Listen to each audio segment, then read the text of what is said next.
Je m'appelle Émone Nicolas, j'habite sous d'Orgue avec mon compagnon depuis 7 ans. Et dès la première année, on a entendu parler de ce projet d'Ecoamo. Donc l'idée de départ, c'était de concevoir un nouveau quartier de Soudorgues avec 8 habitations pour 8 familles avec de la mixité sociale et intergénérationnelle. Ça fait 7 ans qu'on est sur le projet, qu'on a traversé différentes étapes, donc l'étude de faisabilité, le plan masse, le dépôt du permis de construire, mais que les habitations ne sont pas encore construites. Ce qui est prévu, c'est donc 8 habitations groupées par 2, avec un système constructif comme le bâtiment qui est derrière nous, c'est-à-dire en bois avec une isolation en bottes de paille ou en terre-paille, et une façade soit en bardage, soit en enduit.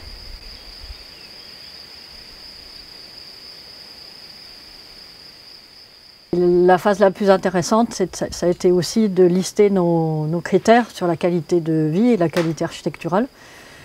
Donc avoir un plein pied, à faire des bâtiments bioclimatiques tournés vers le sud, des habitations traversantes, c'est-à-dire qui ont différentes orientations. Je suis Walter Victorien, j'habite à Soudorgues depuis 15 ans maintenant, 18 ans dans les Cévennes. Actuellement je suis menuisier, je travaille donc le bois un peu sous toutes ses coutures, du tournage sur bois jusqu'à menuiserie, charpente, aménagement extérieur, intérieur, ainsi de suite. Donc ce bâtiment a été construit, il a été inauguré il y a maintenant 1 an et demi. Donc il est tout en ossature bois, isolation en terre-paille et ouette de cellulose. Voilà, donc c'était la première phase du projet. Donc ça reste un bâtiment qui est communal. C'était une volonté aussi de départ que ce bâtiment reste communal pour à terme faire des ressources à la commune. Et puis aussi parce que les artisans vont forcément tourner dans le temps, donc c'est très bien que ça reste municipal. Et la deuxième partie du projet, qui est la phase habitation, qui est un peu plus compliquée à monter parce qu'il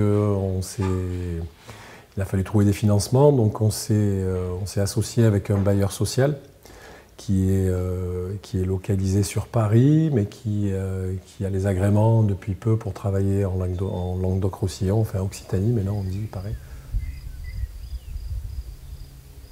C'est un projet qui va se faire avec différentes ressources. Des prêts de l'État pour conventionner les logements, des subventions de la région, de l'engagement des habitants eux-mêmes, donc des fonds privés, peut-être des dons. On va faire une campagne de financement participatif. Une partie du chantier sera construite par les habitants et pas seulement par des entreprises. Le Parc national des Cévennes nous a apporté son soutien à maintes reprises parce que c'est un exemple assez unique d'une petite commune qui mène des initiatives pour accueillir des nouveaux habitants ou pour les maintenir avec la création d'un lieu de travail et des habitations de qualité. Et pourquoi le parc soutiendrait cette initiative? C'est qu'on a essayé avec les architectes de l'atelier Nextinso de concevoir une architecture contemporaine mais qui s'intègre aussi dans le paysage avec des ressources locales. C'est-à-dire que ça sera des maisons bioclimatiques conçues pour pratiquement ne pas être chauffées et à la fois isolées pour l'hiver et pour l'été. Donc voilà, c'est une grande chance qu'on a tous d'avoir ces logements de qualité en location ou en accession à la propriété progressive pour des personnes qui ont peu de revenus.